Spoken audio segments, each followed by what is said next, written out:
नमो तस् भगवतो अरहतो सम्मा सम्बुद्धस्स।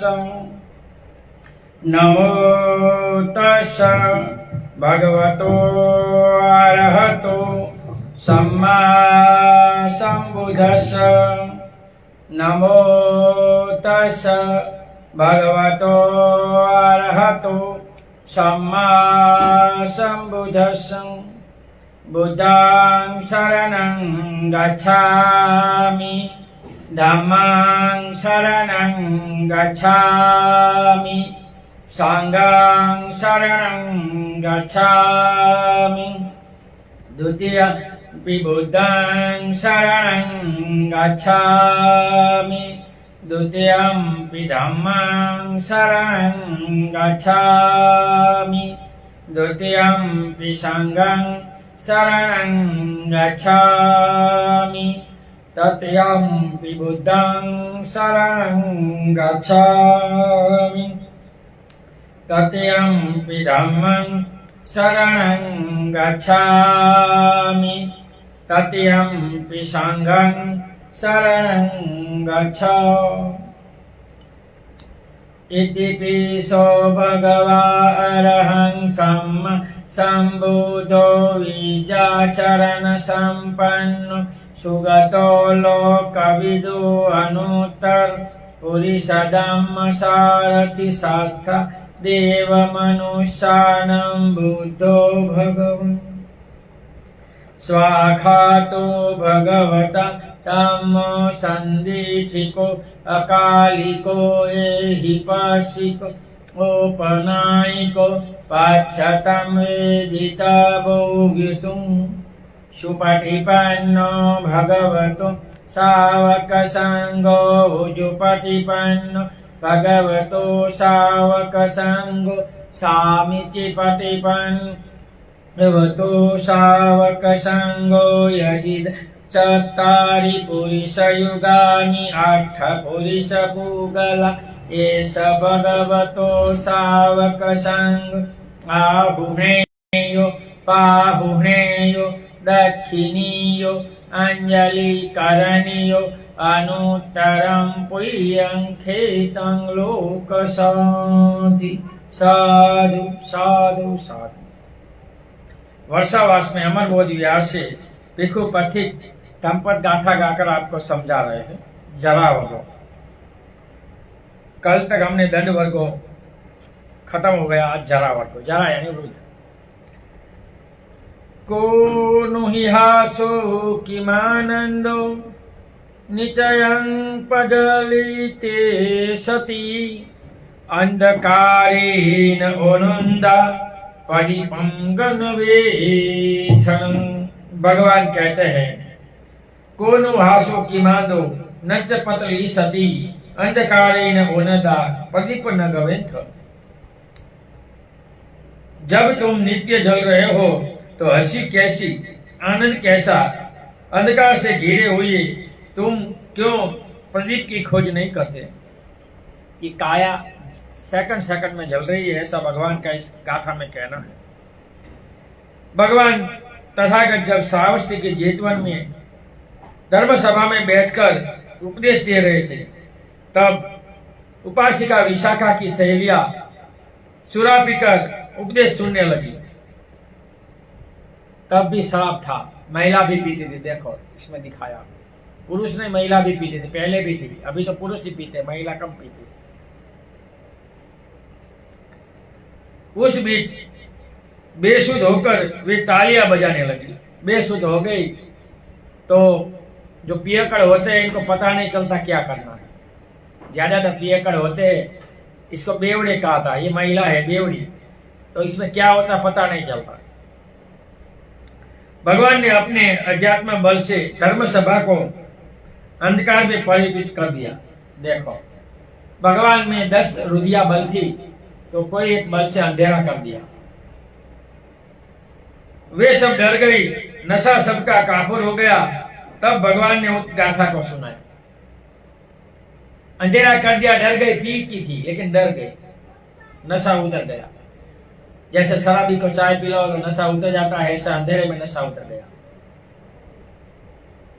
यह संसार ऐसा है जैसे जंगल के चारों तरफ आग जल रही है और उनके बीच हम अपना घर बनाए बैठे हैं। इस संसार भगवान ने कहते हैं कि तृष्णाओं का जलता हुआ घर है। इस संसार में कोई सुख नहीं है, लेकिन दुख में सुख, सुख में दुख, ये सबसे संसार के सबसे बड़ी दुख है, विटंबना है। बहुत से लोग ये गुरु परंपरा वाले बोलते संसार में रुका हो सकता है, कुछ नहीं हो सकता, बच्चे की लाइन लग सकती है, बाकी कुछ नहीं हो सकता। क्योंकि विमुक्त होने के लिए सबसे बड़ा गुण है ब्रह्मचर्य। तो संसार में ब्रह्मचर्य नहीं है। गृह संसार छोड़े बिना ब्रह्मचर्य, अकेले रहना बिना, एकांत के बिना नहीं हो सकता। लेकिन यह पता नहीं है कि बाहर की यह अग्नि अब हमारे घर को भी जलाकर भस्म कर देने वाली है। लेकिन हम अज्ञानवश घर में बैठे मौज मस्ती कर रहे हैं। ये काया भी हमारी नहीं है, फिर भी हम मौज मस्ती कर रहे हैं। कुछ ही क्षण में मृत्यु हमें डस लेने वाली है। कब किसको मृत्यु ऋतु के कारण, हेतु के कारण, कर्म के कारण आएगी और लेकर चली जाएगी, किसी को पता नहीं चलेगा। जिसे हमने अपना समझ बहुत प्यार किया था, वह कहीं रह जाएगा और हम कहीं और होंगे। मेरा मेरा मेरा, लेकिन इस जगत में किसी का कुछ नहीं। बहुत से लोग बोलते इसमें आत्मा है, किसने देखा, बातें हैं, कुछ नहीं है। ये खाली गंदगियों का घर का टोपला है। हम लोगों की स्थिति भी उस पक्षी परिवार की तरह है जो वृक्ष की डाल पर घोंसला बनाकर निश्चित वो रंग रेडिया कर रहा है। उसे यह नहीं मालूम हो रहा है कि जड़ पर से लकड़हारा वृक्ष को काट रहा है। इस संसार में इंसान को भी पता नहीं कि कब मृत्यु हमें डस लेगी, यमराज कब हमें लेने आएगा। दो द्वारपालों को लेकर वो लोगों को पता नहीं। मौज शौक उड़ा रहे लोग कि मनुष्य रूपी जीवन मिला है तो कुछ करना चाहिए, लेकिन कोई कुछ नहीं करता। कुछ क्षण में वृक्ष गिरने पर घोंसला नष्ट होने वाला है। वैसे ही हम लोग काम भोगों में लिप्त होकर संसार की वास्तविकता को देख नहीं पा रहे हैं। खाना पीना मौज करना, इस संसार के जो काम भोग है इसमें लोग दौड़ रहे हैं। खाना पीना, कमाना, मौज करना, मेले करना, तमाशा करना, और लोगों को कुछ नहीं आता। ये बंद हो गया, शुरू करना पड़ेगा।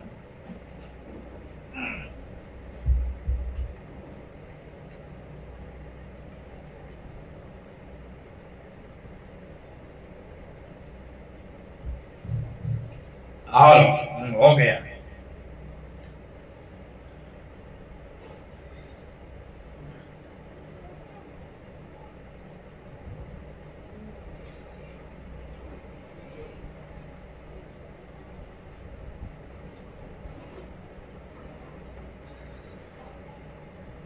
यदि चारों ओर अग्नि को फैलते तथा वृक्ष को काटते देखे तो इसी प्रकार अज्ञानवश लिप्त नहीं रहते। अतः यह समय है कि हम संसार की वास्तविकता को समझें और इससे निवृत्त होने का मार्ग ढूंढें। मेरा मेरा मेरा, जगत में हमारा कुछ नहीं है। काम करना, खाना पीना, मौज करना कुछ होने वाला नहीं है। जिंदगी में कुछ करना चाहिए, ऐसा भगवान का कहना है। यह मानव जीवन लेने पर भी संभव हो सकता है, क्योंकि मानव के पास विवेक होता है। नरक एवं पशु योनियों में विवेक नहीं होता। नरक योनि और पशु योनि, जो तीर्थक योनि, इसमें कोई विवेक नहीं है।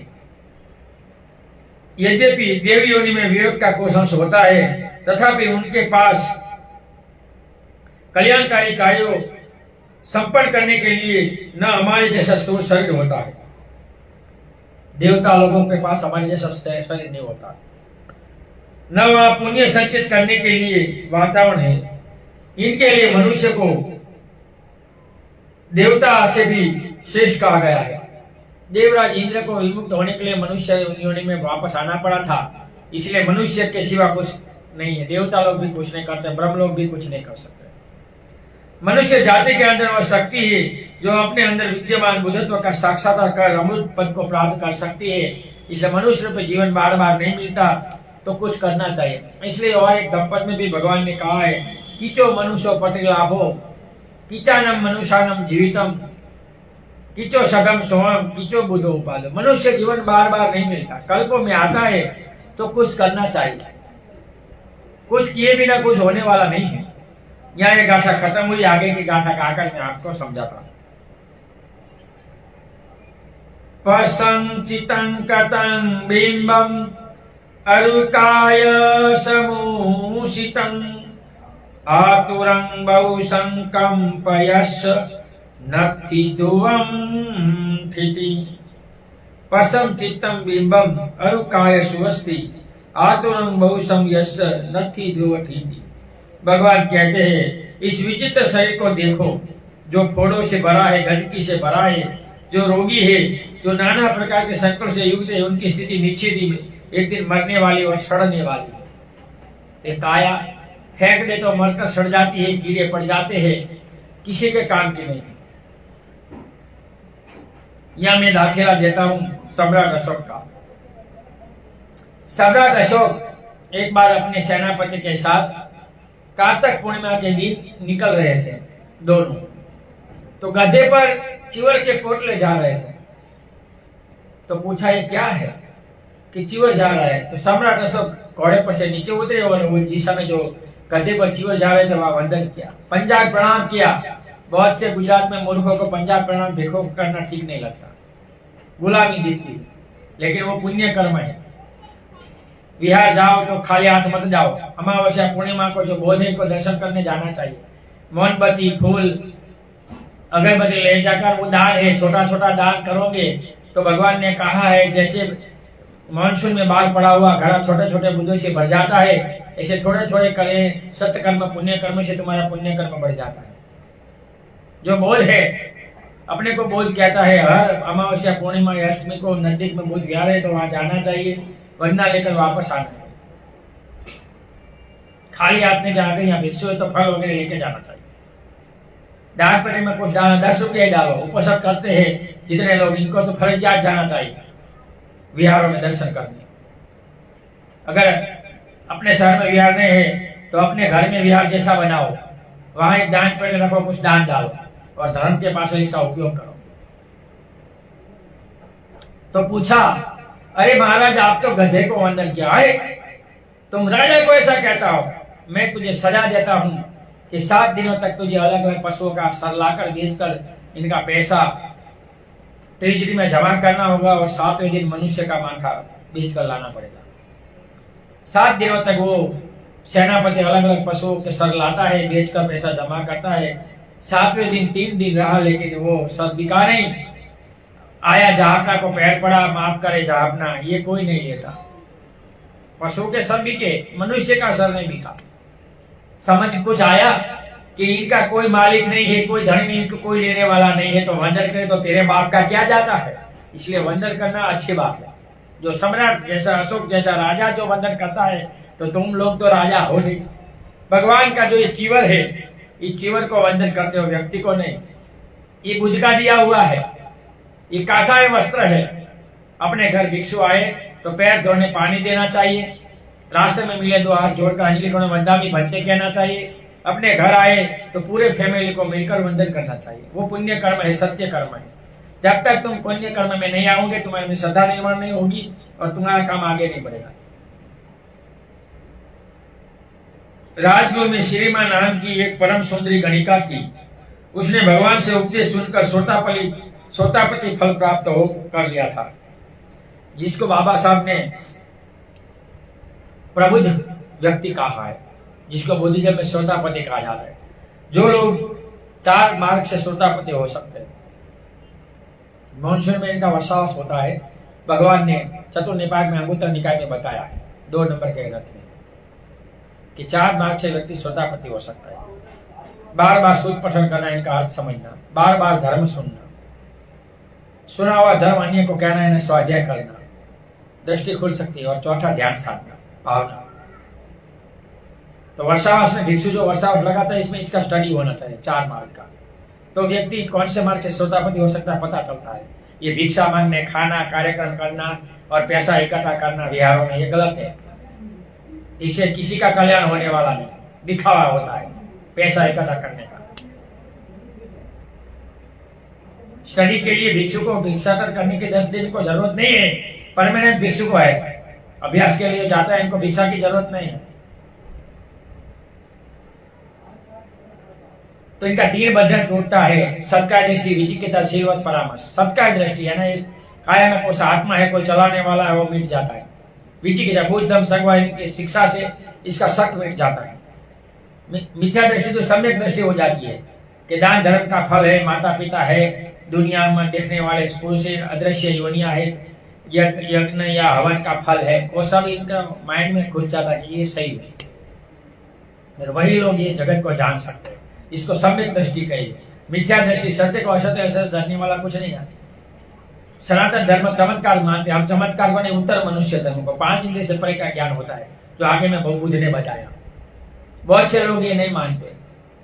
तो जो बुद्ध का जन्म हुआ तो वो 7 पगला चले, अरे ऐसा थोड़ा होता, अरे ये सामान्य इंसान नहीं था, मूर्ख। इनके लिए तो ये सम्यक समाधि सीखनी पड़ेगी, तो तुम्हारे चित्त खोलेगा, 7 भोग का संस्कार दिखाएगा, तब पता चलेगा कि सही गलत क्या है। वो मनोविज्ञान है। ये 121 जो चीज है, इनको खोलना पड़ेगा ध्यान साधने से, तब पता चलेगा।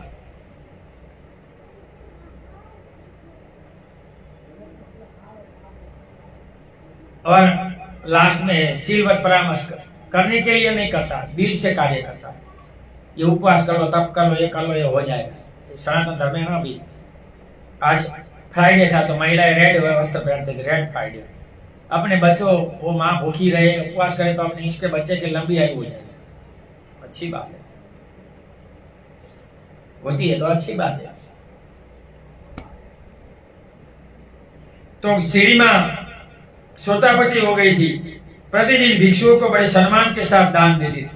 देखो, गणिका का भी दान भगवान ने खाया लिया, कभी मना नहीं किया व्यक्ति तुम कौन सी हो। ये सनातन धर्म में रोहिदास का आता है, अगले जन्म में गणिका का खाया तो श्राप दिया, तुम चमार हो गए। ऐसी गलत स्टोरियां बना दी मनुवादी लोगों ने और मान लिया मूर्ख लोगों ने। मन चंगा तो कठौती में बंधा, कभी पानी ऐसा थोड़ा होता है। मन चंगा तो कच्छ रोड में बंधा, वो था और बदला दिया, तो आपने मान लिया पढ़े लिखे वो थे। मात्र एक दिन बीमार होकर वह जवानी में ही मर गई। श्मशान में उस गणिका के मृत शरीर को दिखाते हुए भगवान बुद्ध ने भिक्षु को इस गाथा सुनाई थी। जब श्री मां मर जाती है तो राजा से भगवान कहते हैं 7 दिन तक इनकी लाश श्मशान में रखो और पूरे राज्य को यहाँ इकट्ठा करो, शहर के इंसान को, और उनकी बोली लगाओ। किसी ने मुफ्त में नहीं लिया। पहले जो जिंदा थी तो लाखों रुपए देते थे इनको भोग करने को, और मरी हुई की लाश को कोई लेने को तैयार नहीं। मुंह से फूला हुआ था, लहू बह रहा था। मरने के बाद इस काया का कोई धन, कितना भी पैसा इकट्ठा करो, कोई बच्चा नहीं कहेगा मेरे बाप को 1 महीना रखना है, निकालो, चला गया, जाओ। तभी भगवान ने गाथा सुनाई थी, ये काया तो बीमारी का, रोगों का घर है, इसमें कोई सुंदरता नहीं है। अज्ञानी लोग इनकी सुंदरता के पीछे दौड़ते हैं, अपनी बीवी को संतोष न होकर दूसरी बीवियों के साथ भी भागते हैं और अपना धन हानि करते हैं। इसलिए भगवान ने सील दिया कि कामीसु मिच्छाचारा वीरमणि सिक्खापदम समादयामि। मानव शरीर जितना दुर्लभ है, यह उतना ही अनिश्चित भी है। कब ये मर जाएगा, कब क्या होगा, ये पानी का मटके जैसा है, मटका कब टूटता है, काया भी कब टूटेगी पता नहीं। 3 कारणों से, हेतु ऋतु कर्म से मृत्यु आ जाती है, पता नहीं लगता। व्यक्ति कब मर जाए कोई भरोसा नहीं है। मानो हम लोग यमराज के मुंह में ही हो, किसी भी समय हमें चबा सकता है। इंसान जन्म दिए होता है तो समझ लेना वो मरण की ओर जा रहा है और कुछ नहीं। वह यह नहीं देखता कि यह शिशु है, युवा है, अति सुंदर है, अति धनवान है, अति भाग्यवान है, ईमानदार है, या इतने अभी कुशल कर्म नहीं किया है। मृत्यु किसी को भी समय आ सकती है, और अच्छे लोगों की यहाँ भी जरूरत है, ऊपर भी जरूरत है। अच्छे पहले चले जाते हैं, बुरे नहीं जाते। शायद आज रात सोकर कल पुनः इसी घर में होंगे भी या नहीं, कल पुनः इस परिवार को देख भी सकोगे या नहीं। कुछ भी निश्चित नहीं है, सब कुछ अनित्य है, अनिश्चित है और नाशवान है। कहा भी जाता है कि जन्म लेने का मार्ग एक है, मृत्यु के मार्ग अनेक है। कहां से कब मृत्यु आएगी पता नहीं, कब और कैसे और कहां आएगी किसी को मालूम नहीं। कल ही मरने वाला व्यक्ति भी मन में कितने कितने विचारों को संयोजे बैठता है। व्यक्ति मात्र जीने की तैयारी करता है। ये जन्माष्टमी है, मैं घूमूंगा, मेले में जाऊंगा, पैसा इकट्ठा करूंगा, उपहार लूंगा, लेकिन सोचता नहीं कल मरने वाला। कभी जीता नहीं है। युगों युगों से यही करता हुआ, दुख को झेलता हुआ इंसान इस सांसारिक काम भोगों में दौड़ता है, लेकिन जन्म मरण के लिए, ये पराये घर के लिए कुछ नहीं करता। कम सत्पुरुष होते हैं जो जन्म मरण को जानने के लिए और इसके विमुक्त के लिए करते हैं। बाकी तो ये आधुनिक युग में, भौतिक युग है, खाना पीना मौज करना और कुछ नहीं। समस्या लोगों के साथ यह है कि वे दुखी है, ऐसा वास्तव में जानते ही है का नहीं, अपितु समझते हैं कि हम दुखी है, अर्थात दुख को ही सुख समझ बैठे हैं। वो मिथ्या दृष्टि, सुख को दुख और दुख को सुख समझे, तो सबसे बड़ी मिथ्या दृष्टि है संसार में, और लोग इनके पीछे दौड़ रहे हैं। एक बहन थी, इनको भिक्षुणी बनता था, इन्हें माता नहीं नहीं नहीं नहीं भिक्षुणी मत बनाओ, अच्छा घर दोकर को शादी करवाना। इस देश में महिलाओं पर बहुत दुख है, इनको जो करना है वो नहीं होता, माता पिता बोले वो करना पड़ता है।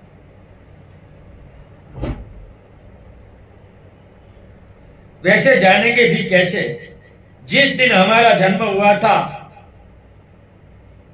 हमसे से किसी से भी हंसते हुए जन्म नहीं लिया। हर लोग रोते हुए जन्म लेते, वाह वाह वाह, मैं यहां तो वाह, मैं वहां तो वाह। यह दुख हमारे जन्म लेने से ही शुरू हुआ था। हम इनके आदी हो गए, इसी कारण पता भी नहीं चलता है कि हम दुखी भी है या नहीं। यदि ऐसा है तो क्यों औषधि खोजे जब हम दुखी ही नहीं है। यह तो वैसा ही है जैसे सभी को यदि कुष्ठ ही रोगी ही पैदा हो और कुष्ठ रोगो ही हो, कैसे जाने यह दुख है या बीमार है। इसलिए भगवान ने कहा है क्या, निर्वाण परम लाभा, आरोग्य परम लाभा, निर्वाण परम लाभा। ये संसार बीमार है, भगवान औषधि क्या बोला, डॉक्टर है, और ये जन्म मरण की बीमारी से मुक्त होने का उपाय बताते हैं। तो वही उपाय वो ही है, निर्वाण परम लाभ, आरोग्य परम लाभा। तो बुद्ध का जो धर्म का जो आरोग्य है वही लाभ है सबसे बड़ा। बहुत चलो आरोग्य, बीमार नहीं पड़ना, बीमार तो कायम में आता ही है। कोई दुनिया में ऐसा नहीं कि जिनको सर्दी कफ और दस्त बीमारी नहीं आती, आएगी, बचपन से शुरू हो जाती है, जन्म लेते वहां से बीमारी आ जाती है। यदि कोई स्वस्थ होगा तो वह जानेगा कि यह अमुक रोग से ग्रस्त है, लेकिन इसे मालूम नहीं है। इसलिए यह भी कहा जाता है कि व्यक्ति को नरक में भी अच्छा लगने लगता है। यदि ऐसा है तो हम जैसे हैं वैसे क्यों न रह लेते। बहुत हमने दाखिला देखा है, महाभारत का दाखिला देखा है। इनका एक राजा को अपनी बीवी से मिलने में मृत्यु होगी, फिर भी सो मिला। देखो तो ये संसार का काम कौन ऐसा है, मृत्यु काफी है लेकिन वो भोग रहा है।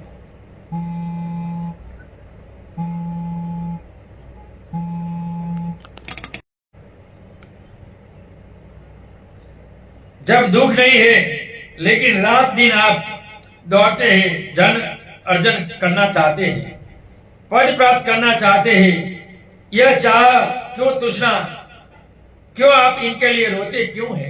ये दौड़ते हैं लोग, खाना पीना मौज पैसा इकट्ठा करना, रोना, इस तरह का भाग दौड़ क्यों। आखिर दुख है ना। यदि ये दुख है तो जब तक इस संसार में होंगे दुखी रहेंगे। इसे जानना होगा। भगवान बुद्ध जैसे महापुरुष जब हमारी भागदौड़ को देखते होंगे तो उन्हें कैसा लगता होगा कि संसार अज्ञान है। जैसे जब हम किसी शराबी का पागलपन को देखते हैं तो क्या ऐसे नहीं होगा? शराबी पागल पीकर पड़ा होता है। ये जगत में संसारी भी ऐसे है, ये दुख है फिर भी संसार को सुख मानते हैं। मैं यहाँ ओशो का दाखला दूंगा, सब लोग ओशो को मानते हैं। इनके शादी नहीं की तो इनके मित्र को बुलाकर इनकी माँ ने कहा इनको समझाओ शादी कर ले। तो ओशो ने कहा मेरी माँ को मेरे सामने बुलाओ और मेरे 3 सवाल का जवाब देगी तो मैं शादी करूंगा। ओशो सवाल पूछता है मित्र के सामने कि माँ तू पहले कवाली थी तब सुखी थी, मेरे पिता से शादी करने के बाद सुखी थी? इनकी माँ मौन हो गई। माँ मैं तेरे पेट में थी तब सुखी थी कि बिना पेट में सुखी थी? मौन हो गई। माँ बच्चा तूने मुझे बड़ा किया तब सुखी थी, बिन बच्चे से सुखी थी? माँ मौन थी, कुछ बोली नहीं, पता चल गया। और माँ कुछ बोले नहीं और इसने कुछ शादी नहीं की। तो संसार में दुख ही है, सुख नहीं है। लेकिन हम दुख को सुख और सुख को दुख समझते हैं, इसलिए जगत में ये सब हो रहा है। और महिला तो जन्म से 7 दुख लेकर आती है, इनको कोई नहीं भोग सकता, इनको भोगना ही पड़ता है।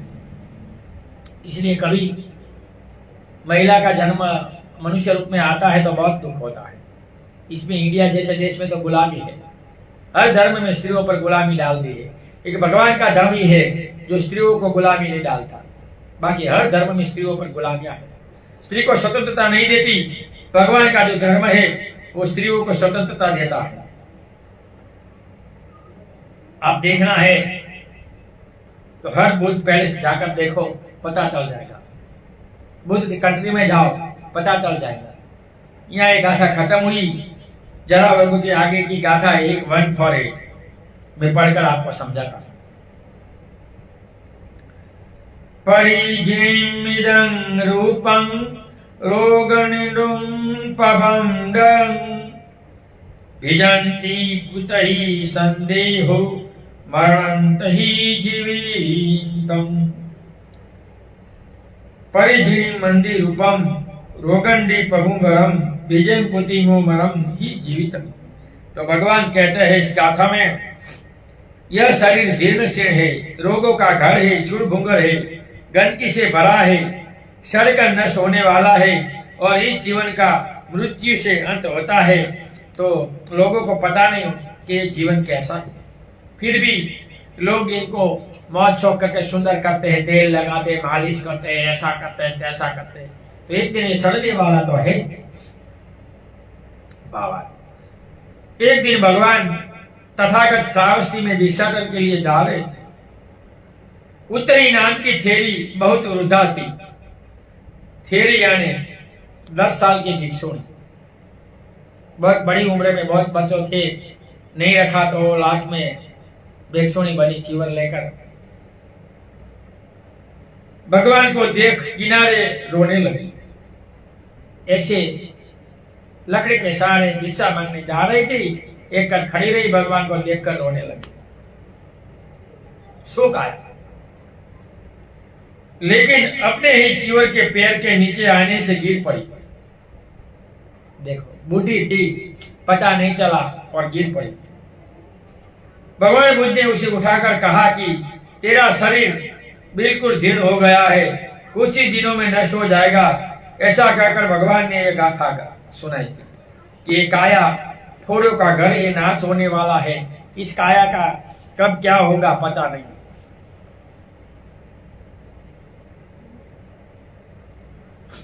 दवा लेने के बाद भी सर्दी मिटती नहीं, क्या करें। यह शरीर बचपन से कितना कोमल था, जवानी में कितना सुंदर और आकर्षक था, आज वह झुर्रियों से भरा हुआ है। लेकिन युवा लोगों को वृद्ध का शरीर देखकर सोचना चाहिए, चिंतन करना चाहिए कि हाँ, मेरा भी जीवन ऐसा होगा, मैं भी एक बार मरने वाला हूं, मुझे भी ऐसा दुख आएगा, तो मैं जन्म मरण के लिए कुछ करूं। लेकिन लोग कुछ सोचते नहीं। झुकी हुई कमर, सफेद हुए बाल, एक गज तक की दूरी से ज्यादा न देख सकता। बूढ़पन में तो ज्यादा देखना, धुंधला होता है, आंख कम हो जाती है, चबाता नहीं है, दांत गिर जाता है, न सुन सकता है। उठने और बैठने तक में भी दिक्कत होती है। छोटे बच्चे की तरह होता है, बच्चा पड़ जाता है, ऐसे वृद्ध भी गिर जाते हैं, लेकिन बच्चे को लगता नहीं है, वृद्ध को तो भान-टूट होती है। यह हमारे बाह्य शरीर का स्वरूप, इसके अंदर जब खोलकर देखोगे तो पाओगे खून और गंदगी का भंडार है। इस शरीर में कोई सुख नहीं। इसलिए भगवान ने कहा है कि काम गुण हड्डी जमाता हुआ कुत्ते के समान है। हम अपना लहू पी रहे हैं, लेकिन फिर भी संसार काम गुण के पीछे दौड़ रहे हैं। शरीर के किसी छिद्र से आने वाले द्रव्यों को देखो, मानो शौचालय फटकर दुर्गंध निकल रही हो। यह है हमारा शरीर, जिसे हम बहुत प्यार करते हैं। यदि वह शरीर को 1 साल तक बिना नहाए धोए, दांत साफ किए, बिना नाखून काटे, बाल बिखरे, नग्न शरीर को जब देखोगे तो अपने आप को घृणा होने लगी। नग्न जो साधु होते हैं, इनको भी नहा धोकर इसको शरीर को साफ करते हैं। नहीं करेंगे तो अपने आप चमड़ी की बीमारी आकर ये शरीर खत्म होगा। इसलिए लोग नहा धोकर शरीर को साफ करते हैं। तब वास्तविकता का पता चलेगा कि क्या यह प्यार करने लायक भी है। ये काया कोई प्यार करने लायक नहीं, ये काया कोई भोग करने लायक नहीं है, लेकिन अज्ञानी पृथ्वी जन लोग इसमें भोग देखते हैं। सुंदर से सुंदर सुगंध से सुगंधित वस्त्र या द्रव्य का इस शरीर से संपर्क में आने के पश्चात कुछ ही समय में दुर्गंध से भर जाता है। तो माता सबका ये पाउडर लगाकर थोड़े दिन तक ठीक रहेंगे, 1-2-4 घंटे बाद में सब मेकअप चला जाएगा तो दुर्गंध आने लगेगी, तुम्हें ही नहाना पड़ेगा। फिर भी हम इतने बहुत सुंदर देखते हैं। यह हमारा अज्ञान नहीं तो क्या है। इससे आकर्षण के लिए क्या है। व्यक्ति मात्र छलकर कृत्रिम वस्तुओं का सेवन कर सुंदर बनाने का बढ़िया प्रयास करता है। ये काया पर कृत्रिमता, बूढ़े लोग तो सफेद बाल भी काले करते। मैं बहुत नौकरियात को देखता हूँ, अरे भाई सफेद रहने देना, तो ये कहाँ शादी कर ली है, किसको दिखाना है। उम्र के हैसियत से वस्त्र पहनना चाहिए, उम्र के हैसियत तक जीना चाहिए, लेकिन हम देखते हैं बूढ़े लोग भी अच्छे कपड़े पहन कर घूमते हैं। अरे तेरी उम्र हुई, अभी भी शौक है।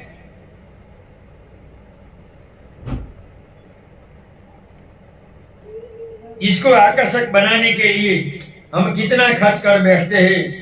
कुल मिलाकर हमारे जीवन का उद्देश्य यह गंदगी से भरे गड़े की रक्षा में चला जाता है। खाने पीने में कम पैसे जाते हैं, ज्यादातर मौज शौक में, टेलीफोन बिल में, मोबाइल बिल में, गाड़ी के पेट्रोल में, आप करो मार, कपड़ों लतों में, खाने में इतने पैसे नहीं जाते।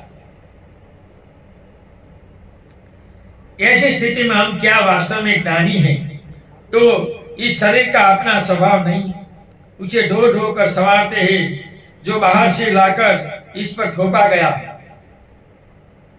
मैं थाईलैंड गया था, तो वहां महिला लंबे बाल नहीं रखती, एक बार से एक बैच से ज्यादा नहीं रखती। ऐसे कर सुबह उठकर ध्यान करती है। हमारे यहाँ महिला सुबह उठकर नहा धोती है, तेल सवारती है, इसमें समय निकालती है बालों में, सुंदर दिखने के लिए। दूसरों को अभी तेरी शादी हो गई, किसको दिखाना है।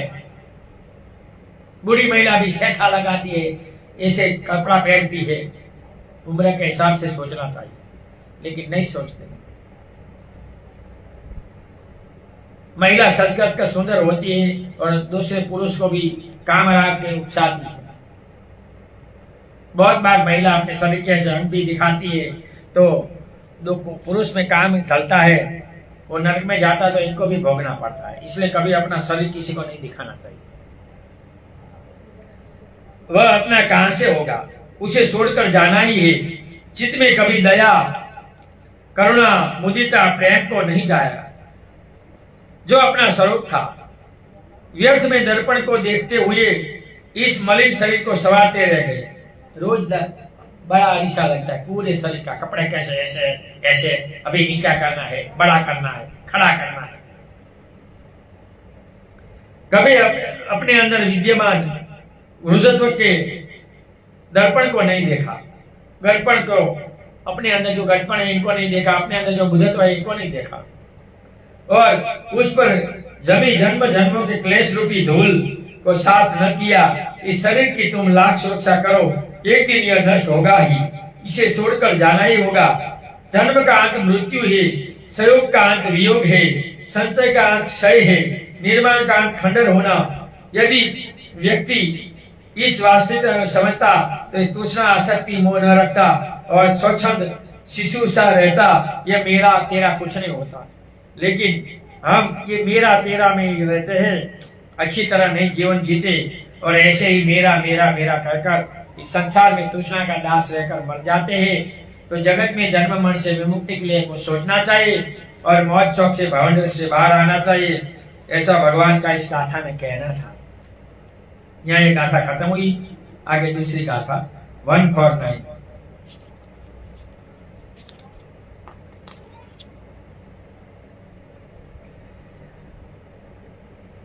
यानी मानी अपत्थानी अलागुनेव सारदे काकोतकानी अठिन्नी तानी विश्वान कारती। यानी मानी अपथानी अलागुनेव सारदे काकोतकानी अठिन्नी तानी विश्वान कारती। भगवान कहते हैं शरद काल की फेंकी हुई लौकी की सदस्य कबूतर की सी सफेद हड्डियों को देखकर भी व्यक्ति इस शरीर के रति कैसे करता है। स्मशान में जो हड्डियां पड़ी है वो देखकर सोचना चाहिए कि मेरी काया भी ऐसी हो। बुझ काल में ये काया पशुओं को दूसरों को खाने में काम आए, इसलिए कम लोग जलाते थे, ऐसे रख देते थे कि जैसे पशु लोग खाए और इनका जी पूरा जीवन। बहुत से समाज में कुछ मीठा भरकर शरीर को टिकाया जाता है, दूसरे प्राणी खाए। ठंडे प्रदेशों में बहुत देशों में तो काट कर इनके रिश्तेदार होते हैं वो काटते हैं अपने इंसान और वो पशुओं को खिलाने खाते हैं। कुछ जगह जलाते हैं, कुछ जगह गाड़ते हैं। अलग अलग जगह अलग सिस्टम है बुद्धिज्म। भगवान ने जेतवन में विहार करते समय कुछ भिक्षु उनके पास आए और कर्मस्थान को ग्रहण कर एकांत में ध्यान करने चले गए। भगवान त्रिकालज्ञानी थे, भूत भविष्य वर्तमान जानते थे। 10 ऐसी विद्या थी भगवान को, सब पता था। इसलिए भिक्षु लोग भगवान को जाकर बोलते हमें कौन सा कर्म स्थान चाहिए और कहाँ जाना चाहिए, क्यों जाए। तो भगवान जो बताते थे वहां जाकर वो कष्टता से मेहनत करते, ध्यान साधना करते और जन्म मरण से पाकर निर्वाण को पाकर मिलते वापस आते। एक रात में निर्वाण मिल सकता है अगर दर्द वीर्य से मेहनत करो तो। ऐसे कुछ होने वाला नहीं। आम का पेट नहीं खा लो। कुछ दिन पश्चात उन्हें लगा कि अब वे अर्थ को प्राप्त हो गए हैं। वे वापस भगवान बुद्ध को यह बताने आ रहे थे। इन्हें जानकर भगवान बुद्ध ने स्थविर आनंद से कहा कि इन्हें आज स्मशान पर भेज लो। क्या बोला? वो मुझे अर्थ बोलने आ रहे हैं, सबको स्मशान में भेज दो। जब वे वहां गए, एक सुंदर स्त्री के मूर्त शरीर को देखकर उनमें राग उत्पन्न हुआ। बहुत से लोग जो कामराग में आसक्त है, इसको मरी हुई स्त्री अस्पताल में जाकर देख लो 24 घंटे पहले, कामराग दूर हो जाएगा। देखना चाहिए। तब उनको ज्ञात हुआ कि वे अर्थ प्राप्त नहीं हुए हैं। उसी समय भगवान वहां पहुंचकर भिक्षुओं को क्या ऐसी अस्थि कंकाल पर भी मोहित हो रहे हो, इस पर राग उत्पन्न हो रहा है, ऐसा कहकर भगवान ने गाथा गाया। अर्थ को किसी वस्तु से राग नहीं होता। वो गंदा कंकाल भी देख सका, मुख भी देख सकता है, इसको कोई भय नहीं होता। इनके चित्त में 5 भय चले जाते हैं, मृत्यु का, देव देवता का, पेट पैरने का, भूत बलित का, हिंसक पशुओं का और हमारा क्या होगा वो चला जाता है। इसको कोई राग नहीं होता। अर्थ को वो सब कुछ देख सकते हैं। मरा हुआ शरीर भी देख सकते हैं, अच्छा शरीर भी देख सकते हैं। हम नहीं देख सकते। फूला हुआ मरा हुआ गंदगी है तो भाग जाते हैं, उल्टी होती है, चले जाते हैं, क्योंकि ये संस्कार है, अर्थों को नहीं होता। यद्यपि राग शरीर की एक ऊर्जा है, शक्ति है, उनका उपयोग किसी भी दिशा में किया जा सकता है। जो हम राग है, स्त्री पुरुष का आकर्षण, ब्रह्मचर्य पालकर ये ऊर्जा दूसरी जगह यूज कर सकते हैं, ध्यान साधना में कर सकते हैं। हाँ, उसे आंख बंद कर दबाया नहीं जा सकता। बहुत से लोग काम गुण को दबाते हैं तो उछलते हैं। दबाना नहीं है, उबना है, इसको तोड़ देना है। ऐसा करने पर वह फट सकता है, व्यक्ति विकसित हो सकता है, इस शक्ति को अच्छे कार्य की तरह प्रभावित किया जा सकता है। ब्रह्मचर्य ऐसी ताकत है जो जन्म मरण को जान सकती है। इनके बिना कोई जन्म मरण से विमुख नहीं हो सकता, और करना चाहिए। जिन्होंने इसे करुणा, प्रेम और दया की ओर बहने दिया, वे भगवान बुद्ध, महावीर और अनेक संत महात्मा बने। दुनिया आज भी इनकी पूजा करते हैं, इनको मानते हैं, भगवान मानते हैं। जिन्होंने इस शक्ति को काम वासना की ओर बहने दिया, उन्होंने पशु पक्षी तक को नहीं छोड़ा, मार कर खा गए। बहुत से लोग काम गुण के लिए पक्षी को मारकर शराब पीते हैं, ऐसा चलता है, तो ये गुण बढ़ता है, ऐसा मानते हैं। अतः राग एक शक्ति का रूप है जो स्वयं अपने अंदर है। यह गलत फहमी है कि पुरुष को यह स्त्री से मिलती है और स्त्री को पुरुष से मिलती है। यह हमारा संस्कार है और कुछ नहीं है, वो नैसर्गिक नहीं है। बहुत से ब्रह्मचारी लोग इसके बिना जीते हैं, लेकिन संस्कारी लोग इसको नैसर्गिक बोलते हैं कि जन्म मिला है तो भोगना चाहिए। गलत बात है, ये पुरुष जन की बात है। यदि ऐसा ही होता तो कोई पुरुष स्त्री के अलावा अभाव में राग का अनुभव ही नहीं करता और राग उत्पन्न ही नहीं होता। ज्ञानी योगी ज्ञान को आलंबित करते हैं, भक्ति योगी ईश्वर को और कर्म योगी अपने कर्म को। मात्र हम उस ऊर्जा को दिशा देने की आवश्यकता है। यह दूसरी बात है कि जन्मों में हमारी यह ऊर्जा काम भोगों की ओर प्रवाहित हो रही है, लेकिन जब अच्छे सदगुरु मिलते हैं तो तुम इनकी बात मानकर इनके मार्ग पर चलकर विमुक्त हो सकते हैं। अतः बिना सिखाए भी बच्चा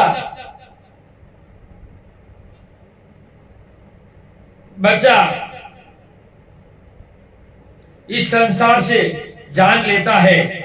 अतः पूर्व की गाथाओं 146-148 में आइए इस शरीर के स्वरूप को समझकर इसके प्रति मोह को त्यागना चाहिए। इस काया से कोई मोह नहीं रखना चाहिए, लेकिन हम देखते हैं महिला ज्यादातर काया से मोह रखती है। सुंदर होने के लिए बाल संवारती है, ये लाल होठ करती है, ये तिलक लगाती है, सुंदर ये क्या बोलते हैं अतर लगाती है। जितना सुंदर दिखता है इतना गंदगिया है। काया से कभी मोह, नहाना धोना खाना, लेकिन सदाचार से रहना चाहिए, भवकादार से नहीं। इसलिए मैं बार बार बोलता हूं, इस समाज में एक कहावत सुनी है कि महिलाएं फैशन में और पुरुष सब व्यसन में, इसमें पैसे चले जाते हैं। व्यक्ति काम वासना में पढ़कर विवाह कर लेने से अपने परिवार तक सीमित हो जाता है, संसार की सेवा नहीं कर सकता और वह समाज के कल्याण के लिए कुछ भी नहीं कर पाता है। अपने बीवी बच्चों को पालेगा, समाज की बात करेगा, अकेला होगा वो समाज से कुछ करेगा। इसलिए भगवान बुद्ध ने भिक्षु संघ बनाया कि संसार को मार्गदर्शित करे, संसार की सेवा करे और संसार पर करुणा रखे। इसलिए भिक्षु को संसार छोड़कर भागना नहीं है, घर संसार छोड़ना है, रहना है संसार में, जंगल में नहीं जाना है। इस संसार को आगे बढ़ाने के लिए संसद में जा सकता है, डॉक्टरी कर सकता है, लॉयर बन सकता है, जो सेवा के बिजनेस टीचर बन सकते हैं।